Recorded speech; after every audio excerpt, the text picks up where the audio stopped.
Hello, Copic friends. Michelle Houghton here. I have another installment for our Copic color families. So I'm slowly working my way through all of the color families and showing you all of the markers available so that you can have a comparison kind of side by side of ones you think you would like to work with.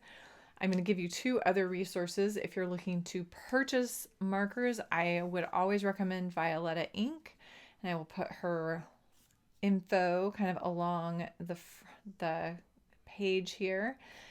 She does monthly sales where you can get a discount using a discount code. So tune into the Copic and the Craft Room Facebook page to make sure you're getting those if you aren't seeing them elsewhere. And then the second one is over at Vanilla Arts. Amy Schulke, the artist there, is artist and teacher there, is doing this whole series on the Copic color families, and she is focusing it on, as a beginner, which blending group should you buy. And she's not talking about a natural blending group. She's not talking about your the 10+2 blending groups that we talk about when we did the Copic certification stuff. She's talking about a group of markers that blend well together and get some of those top instructors out of there the colors that they're looking for and using most frequently. So a great beginner's guide as you're building your collection of Copics, because we all know that they are expensive. So it's better to pick and choose. Make sure you make good choices. Don't just go out there and buy a huge set. You're going to have a bunch that you never use. You're going to have a bunch that just don't do what you want them to do. So I would highly recommend those articles. She's talking to a lot of people and getting a lot of good information.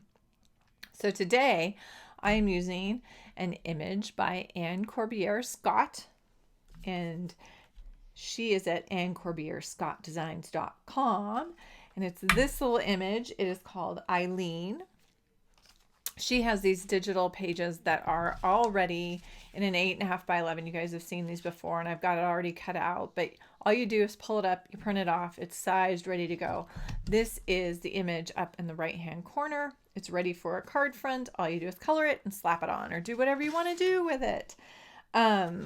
And then she always has a couple sentiments on there. I thought for the yellow greens, because there's 6 distinct groups, and for me, I'm not mixing up the saturation groups. I'm keeping them in their saturation groups, meaning the first number on the marker. So they all have YG, and then we have some YG zeros, we have some YG ones, we have some YG twos and fours and 6s and 9s. So we have 6 distinct groups, and I've got kind of 1, 2, 3, 4, 5, 6 distinct areas that I can color up. So I gave myself a little key on little tag. I've got flower ones going to be 0s and 4s, 1s and 6s, 2s and 9s. So obviously I'm coloring the flower itself green, but it was kind of a funky, fun flower, so I thought it definitely worked for that. And then we have a bonus marker with a YG30 that came in the celebration set. So if you've found one floating around, not everybody's got one and you can't go out and purchase it, but I'm including it in this just in case.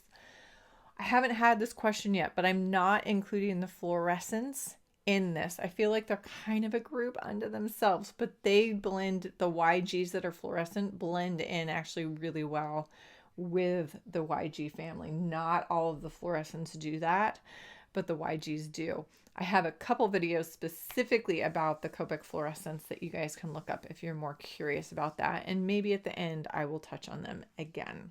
Okay, so YG family, I'm going to pull mine because they're all gathered closely together. I'll pull those out and we will get started looking at those color families. We've got some YG zeros, which are really bright. I hope you're ready for brightness. And like most of the families, color families, the YG zeros tend to be one of the larger groups because they go all the way to a quadruple 0. And this time a double 0.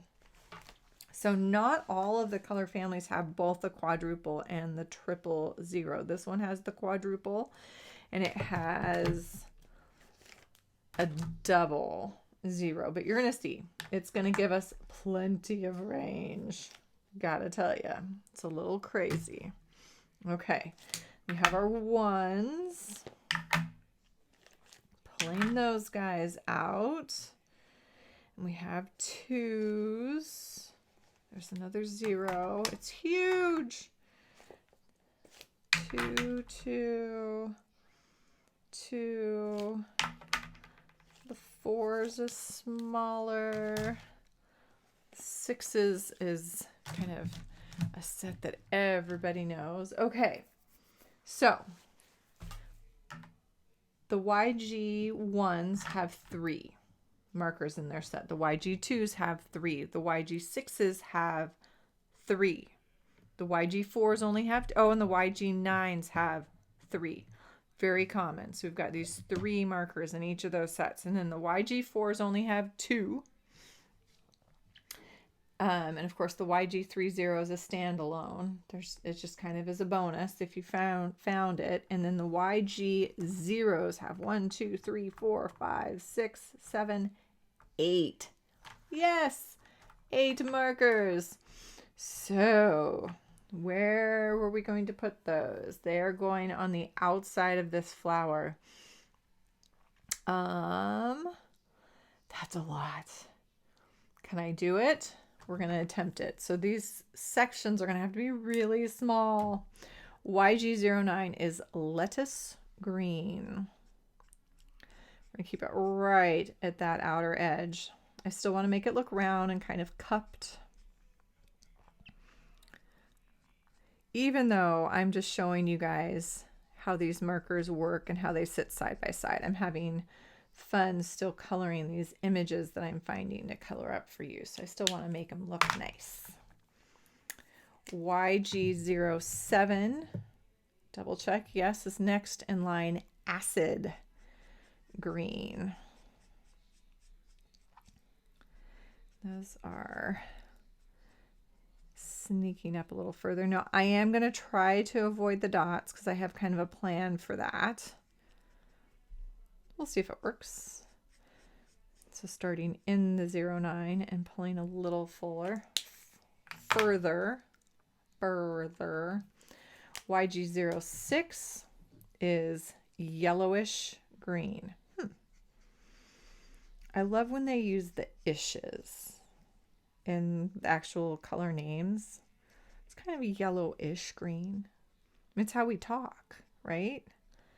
Makes me laugh. And then we have a YG05. Oh, here we go, getting bright. Now, I will say, if you're new to Copic, the YG zeros are a really happy blending group. They love to blend together.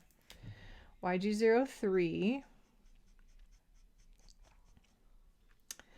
meaning they just melt into each other. I am having to do like little to no work. They just kind of go, which I love.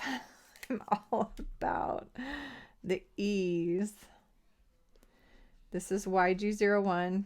This is green bice.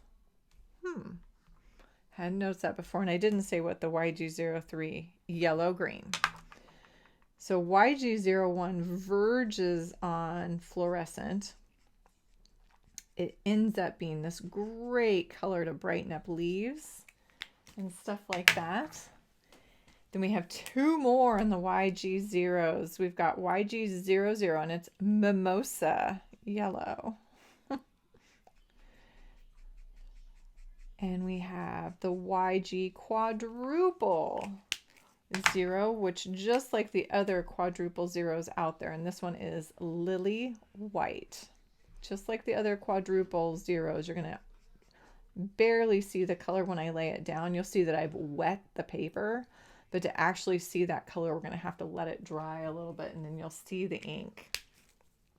So So there are the YG zeros, all 1, 2, 3, 4, 5, 6, 7, 8 of them, all in that little flower.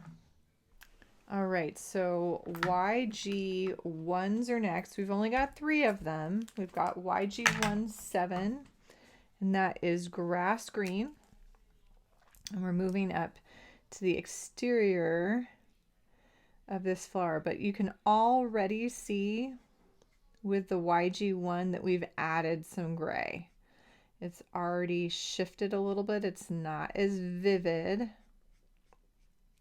It's a beautiful color though. YG17, keep this one in the back of your head. It's a keeper. Okay. And remember, we've only got 3, so we can definitely take this a little. I'm reminding myself, Michelle, remember there's only 3. I just drew all over my hand. YG13, chartreuse. So this lightens quite a bit now. Remember how I said they blend super easy together? This is one of those jumps that's a little bit harder. It's a big jump, so I'm going to give it a little more oomph, help it along a little more. Still want to flick out at that edge so it gets a little bit lighter, but come back in here and soften that a bit. The next question is going to be what paper am I working on? Today I am working on Express It blending stock, which is that really like buttery smooth paper. So that was Y13 chartreuse, this, or YG, and then this is YG11 mignonette.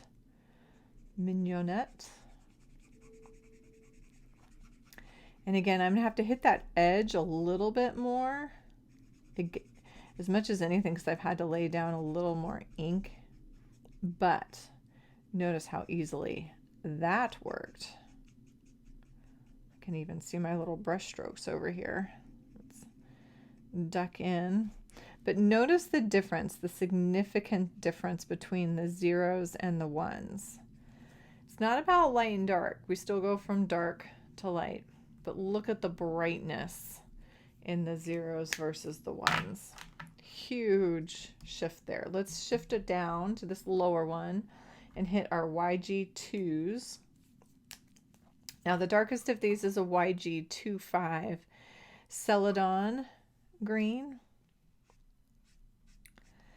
And we'll start at the bottom and flick our way up, giving it that kind of almost like tulip cup shape. Anne's doodles are always so fun. I like her doodly sketchy style. All right, so there's our YG25. We get to jump to YG23, which is a new leaf. Now the interesting part again, Copic would tell us that we should be adding more gray, but I feel like we've gone a little more leaning back toward the yellows a bit. And that's where at some point you just have to look at the color and say, well, I know what it's supposed to do, and the general rule says it's doing, but this more looks like what it's doing. YG21 is anise. And again, look what we've done. We've gone way back to that beautiful yellow green. Soften that edge just a little bit, because that's really light. But we've gotten closer to the YG zeros, where the YG ones are missing that yellow feel. Okay, then we're going to come back and we're going to do 4s, 6s, and 9s. And I feel like because those colors are more desaturated, they would work pretty well inside the flower, because I feel like those are kind of, it's like a little cup, like a tulip, and we're seeing inside. The YG4s only have two. The first is YG45 Cobalt, yeah, Cobalt Green. And it has this nice kind of blue. We're leaning toward blue now. We've cooled it way down.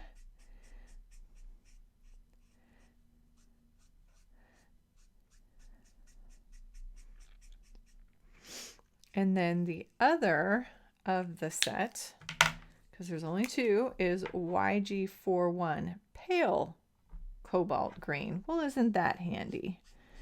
Cobalt Green and Pale Cobalt Green. Not very creative, folks.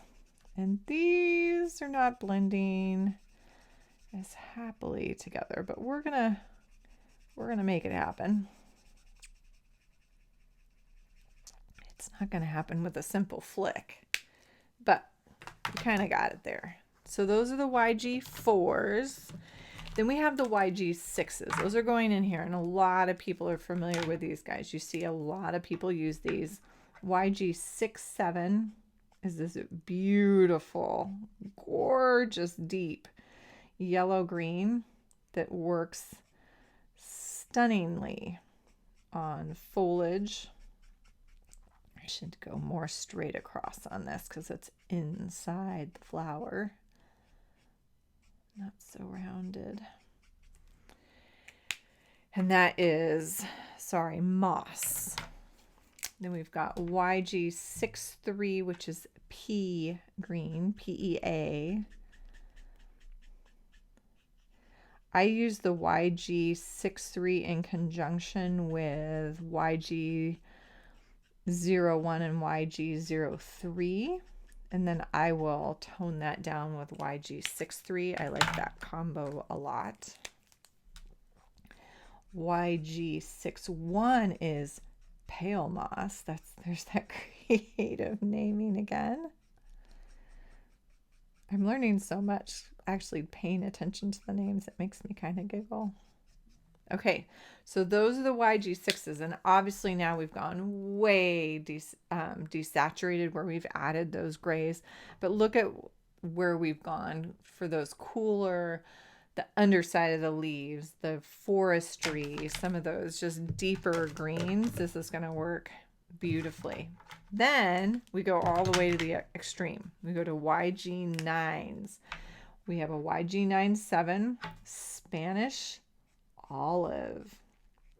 The interesting part to me is this actually leans a little bit more back into the yellow. Is it desaturated? Yes, there is a ton of gray involved here, but to me this one looks like it has more yellow in it, where the YG6s look like they have a little more blue in them. YG93 is a grayish yellow.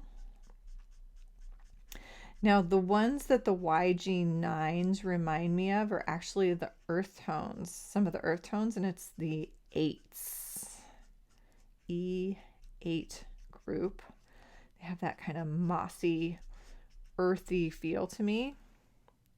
This is a group that I do pull out when I'm going for kind of really more like mossy. I wouldn't do this on leaves. This is the YG91, which is called Putty.